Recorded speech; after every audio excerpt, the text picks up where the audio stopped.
Welcome to the System Simplified podcast, where we feature top leaders who share stories on how to successfully systemize a business. Now, let's get started with the show.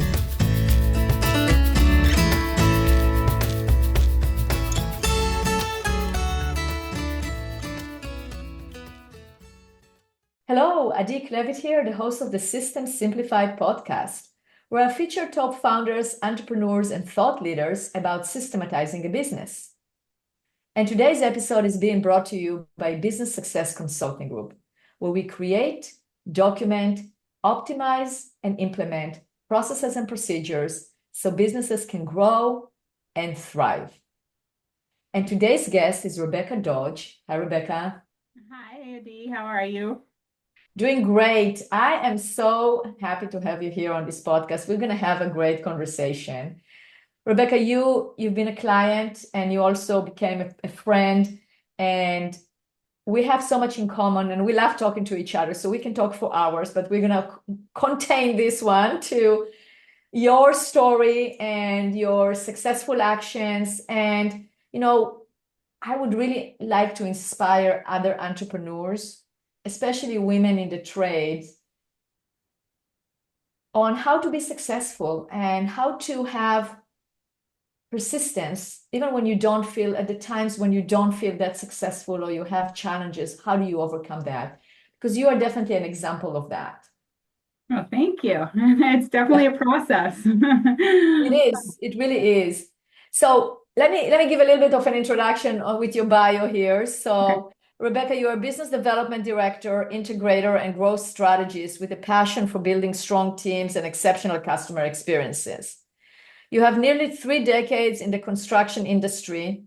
See, that's what we have in you have 3 decades in the construction industry. You have 3 decades with processes and procedures. You learn so much that it's kind of like, okay, I have experience with that and that and that, and that doesn't affect me. And I know what to do here and know what to do there. So it's important to get that experience is worth, it's definitely it's a worthwhile thing to have. It's your asset, right? So you've worked your way from the ground up, and now you help leading a thriving exterior remodeling company in New Hampshire. You are known for your no-nonsense leadership style, commitment to growth, and heart for your team and community. So you definitely, and I know your passion here is to inspire business owners to raise their standard, for the leaders to take accountability, or a team to operate with more intention. So what we want to do here in this conversation, why we talking, because we want to, at least if we can get a shift of viewpoint in one of our listeners, that will be worthwhile, because that's a win. And that's how we learn. We learn from each other. We learn from going to conferences. We learn from going to peer groups. We learn from listening. And you've also been a speaker in 2 of the conferences one of them that I've been to and another one I'm going to. So you are actually taking your responsibility as a leader to a whole different level, because you're also sharing it with others. Yeah, and I think that's the beauty of being parts of masterminds, ultimately, where all of these masterminds come together and you learn and grow. And I think that's the most important thing that I try to instill in myself, also in my children, and within our company, is every day you want to learn and grow, right? You can learn that from anywhere. Be better, do better. Try to just do 1% better than you did yesterday. And over a year, what does that look like? And it's definitely a struggle. I think it's a personal struggle, because some days feel like you get beat up more than others. And with the industry that we're in, that's just part of the daily battle. However, when you do implement processes and procedures, then it's easy to follow, and it's success, right? If it was easy, everybody would do it, and it's certainly not easy. But there's roadmaps, and by going to conferences and meeting individuals like you, which when we met, I think I may have cried once or twice during our initial meeting, because I was overwhelmed. So it was a blessing meeting you and joining forces with your company, and it's definitely been pivotal from where we were to where we are now. And I thank you for that introduction. That was was made through Brian Kay, and very appreciative. And it's always I learned something every time I listen to your podcast. So hopefully we give your listeners something today. Absolutely. Well, thank you. And yes, we do need to give a big shout out to Brian Kaskavalchin for introducing us. Brian and Ari Kaskavalchin from The Wealthy Contractor. I've been presenting in their conferences now for about 3 years, and I meet wonderful people. And you and your husband Sean are one of them, and we worked together, and it was great. But Rebecca, let's start with you. Why construction? What led you to start in the construction industry 3 decades ago? Wow. Okay. So I was the youngest of 5, very white collar family. All of my older siblings were really into their scholastics, but I was the youngest, the black sheep, and I was the athlete. I did whatever I could do to stay on the field. I played soccer sometimes on 3 or 4 different leagues in a season. So was very good with time management at a young age.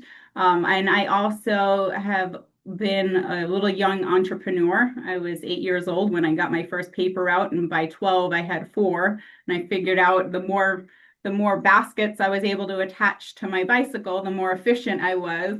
I have to stop you right here and tell you that I interviewed hundreds, if not almost 1,000 entrepreneurs.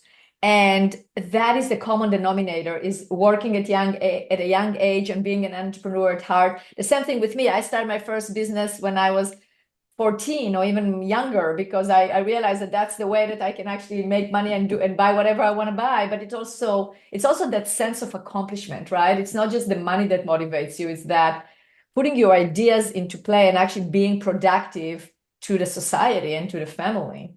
Yeah. And it's funny that you say that, because when you're doing all of these things, especially at a young age, you don't realize how every opportunity kind of molds you into this person that you're going to become. And I remember I worked at a sporting goods store, and they moved me into the inline skates, right? They call right they're like roller skates, but they're inline skates is what they called them on Long Island. But anyway, so I was really having trouble selling these skates. So what I did is I threw on a pair, and I just start rolling around and, introducing myself to people. Hey, what can I help you with?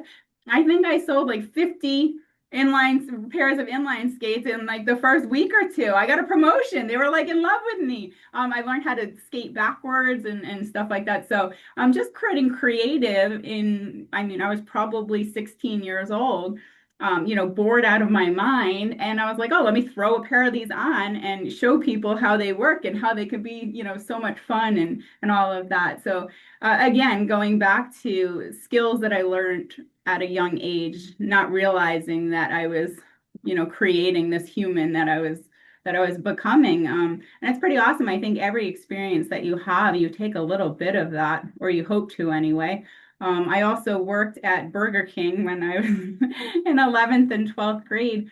And what was awesome is they'd give you any class that you wanted. You wanted to be like a specialty burger maker, or, you wanted an extra pin on your shirt. So any opportunity that I got to learn more or grow, I always did. So I had to have the most pins on my shirt, whatever class that that's wonderful. You see, this is another point of a very successful entrepreneur, is lifelong learning and learning and learning and learning from your peers, learning with whatever is available. That is very important. Yeah. So, right. So how did I go into the construction industry? So, I graduated. I did really well. I did well in school. I had to take my SATs because that was, a must have for my parents. And like, what are you going to do when you grow up? I had 5 or 6 soccer scholarships, and I ended up taking one last minute, having no idea what I wanted to do because soccer wasn't really my future. And I found out about an apprenticeship program through the NJATC in Local 25 out on Long Island.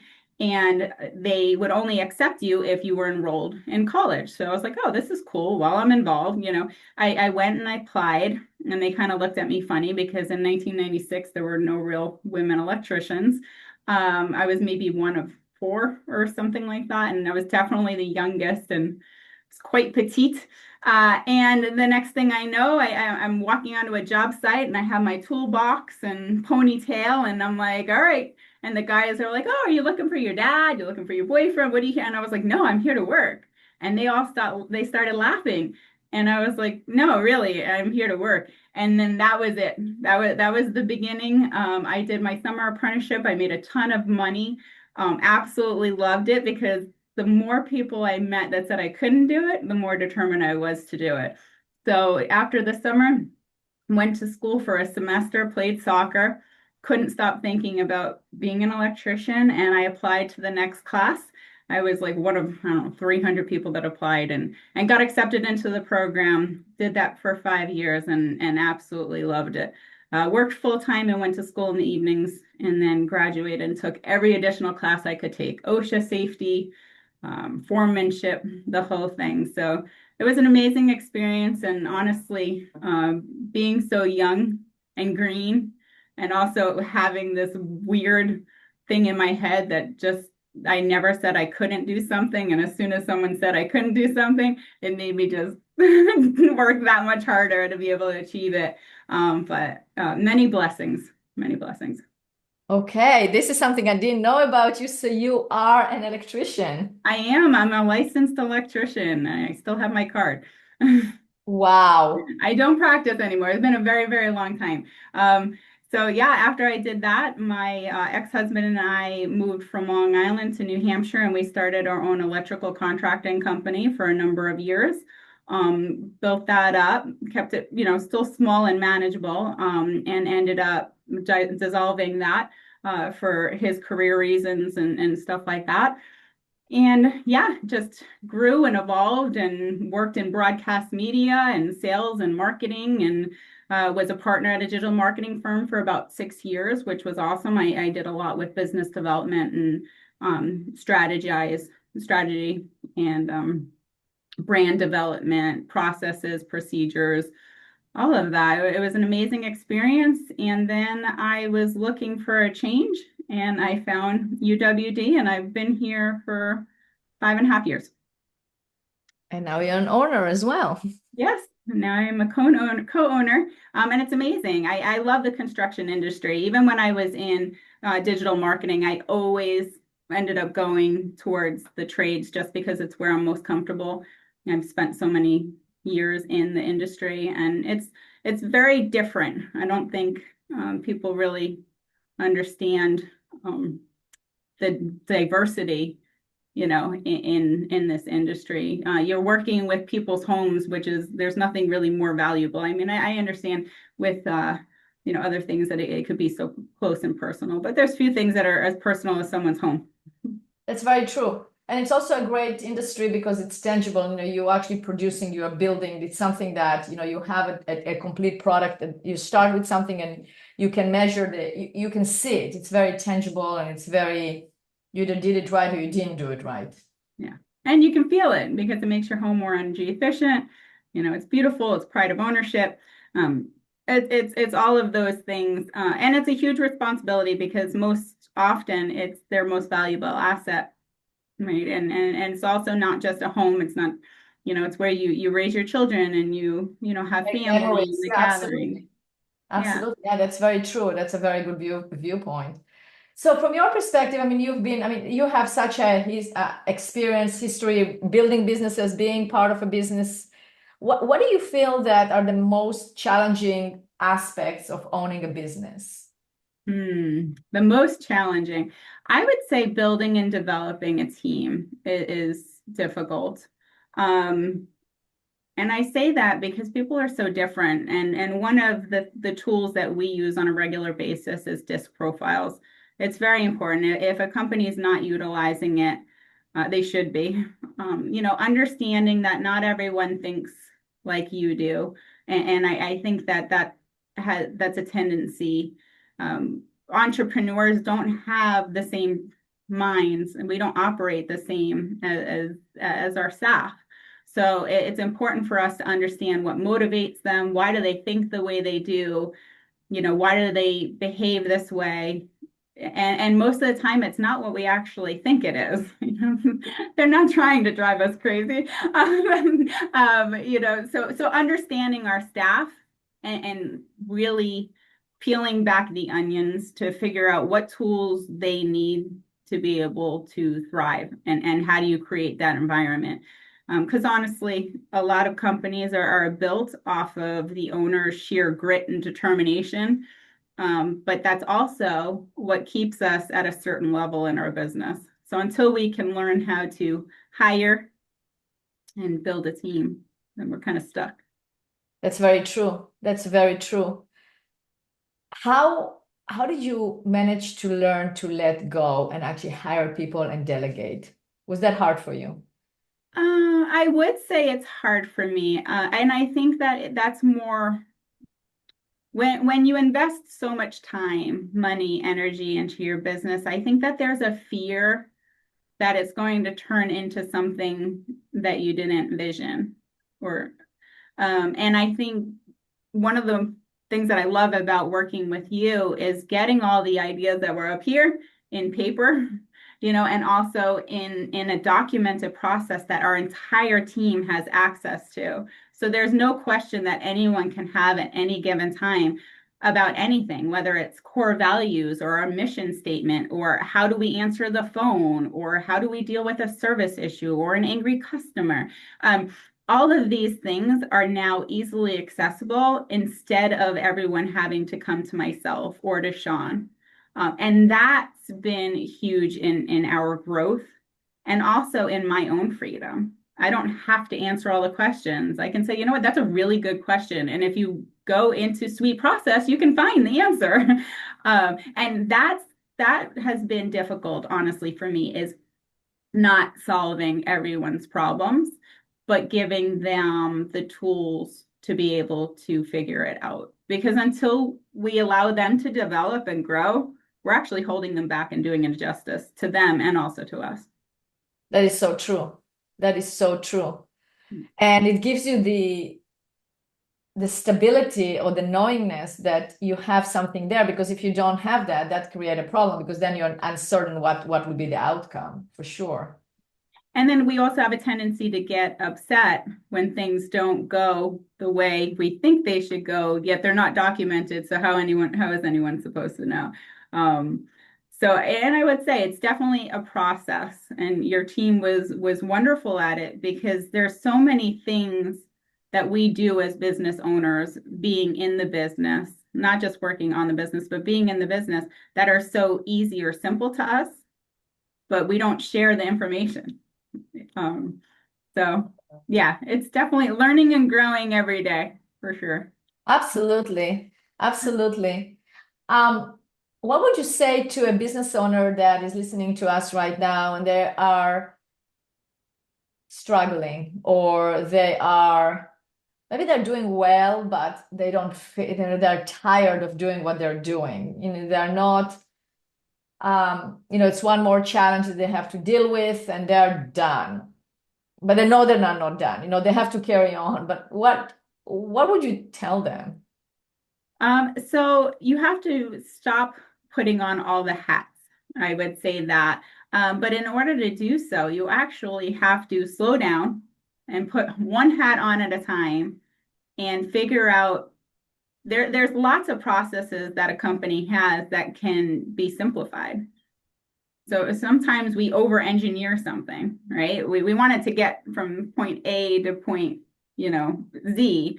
But I mean, do we really need all of these parts and pieces to it? And what I absolutely loved while working with you and your team is I was like, well, this is the process. And they're like, but do you really need that? So we can turn a process that was 5 steps into 2 or 3, which, ultimately makes the team more efficient. And really, what did we mitigate?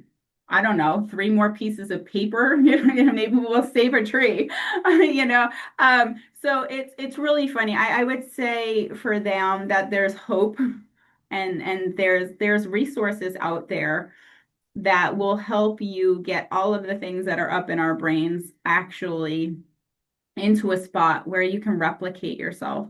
The other thing that I would say is take all the things that you're not really good at and delegate. Because if let's say I say to myself, oh, this is what I want to make this year. Okay, then what does that equate to hourly? And can I pay someone else to do what I'm doing with these simple tasks? And 99% of the time, you're going to say, yeah, I can actually delegate that. But again, you have to have a process and able to delegate it.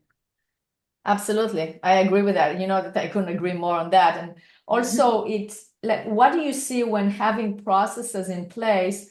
How does that really affect the staff? Like, what do you see in terms of their attitude, in terms of their confidence? How does processes affect the entire company?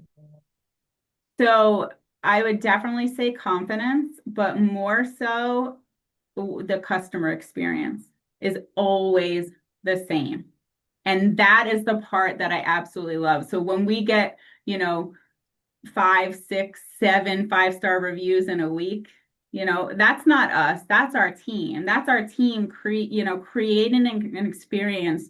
They're creating raving fans. And they're doing that because they're following the steps that Sean and I created over the last 11 years. And it's such an easy thing. And when they get named and called out in those reviews, or they genuinely love it. It lights them up, so it's a win-win. And they're doing their job right. There's clear expectations, instead of them just kind of floundering and not really knowing, okay, what is the end goal, or why am I even doing this? It's clearly stated, and everything's it's a much better experience for the company, and they're not also putting out fires, right? So a lot of times when companies are smaller and still figuring things out, it's very reactionary, and now it's very proactive. There's a process and procedure for everything. Everything. That's right. Rebecca, what about the future? Where are we going in the future? What are your plans? What are your aspirations, your vision? My personal or my professional? No, personal and professional. Professional, things are really, really good. We're really building a solid team here, one that I'm very proud of. We have made some significant changes, and we're hiring just amazing staff. So I'm very, very excited. We're doubling down on our face-to-face marketing. That team is performing exceptionally well. And the customer experience is just outstanding. I mean, we can say whatever we want about our company, but if you go on our website and you read our reviews, we also have video testimonials from homeowners. I mean, they let us come back to their home and they do a professional, video for us because they just love the experience. And that lights me on fire. It tells me that we're doing a lot right. We also give back to the community. We donate a tremendous amount to Habitat for Humanity and Make-A-Wish, and other organizations within our community, because those are the individuals that we serve. And it's also just what Sean and I are very passionate about. So that's definitely part of what we're doing that we absolutely love. And personally, what am I excited about personally? I am excited to hopefully take a very nice vacation with my husband towards the end of the year, and that will be very much deserved and appreciated. Yeah, very deserved and appreciated. So the question is, do you feel like you are able to do that? Are you both can step out of the business and the business will continue to operate? Do you feel like that is an opportunity that is doable? Yes, finally. I do feel like that is doable. Yes. And we're very excited about it. That is fantastic. And that definitely is an accomplishment in terms of a business owner, that you are able to step out of the business and feel confident that the business is going to continue to work and do well. Yeah. Well, you're only as good as your team. And I think that has been the game changer for us is finding people who are better and smarter than us and getting them on our team. Fantastic. And I can see how you say better and smarter, but it's different. You have a diverse team that you all contribute to each other, and you create this wholesome group that operates together as a team. And that's why you're so successful at what you do. Yeah. Well, taking the little bits that, and finding people that are stronger at things than we are, and especially in our management team. And that's been something that's been a big change for us, and a shift is getting out of the day-to-day and not being so accessible to everyone. It used to be that there were constant interruptions from call center or this or that, or people out in event staff and vendors and all of that. So really creating, a little bit of a siloing, so that if you have someone that's supposed to report to somebody else and they're coming to you, that tells you that you have a problem. But it also protects Sean's and my time. And time is incredibly valuable. And if you want to grow a business, then you have to be able to work on your business, not in your business. And if you keep getting pulled in, it makes it very difficult to do so. That's exactly right. I couldn't agree more. Yes. Rebecca, it's been such a pleasure having you on this podcast. Thank you for sharing your successes, your insights, your story. I'm sure it was very inspiring to our listeners, and with the hope that they will take something out of this and do something different today in order to make a difference. Well, thank you so much for having me. And I think the most important thing is to give ourselves grace. As long as you tried your best today, it was a good day. That's exactly right. You are absolutely right. Thank you, Rebecca. Thank you, Adi.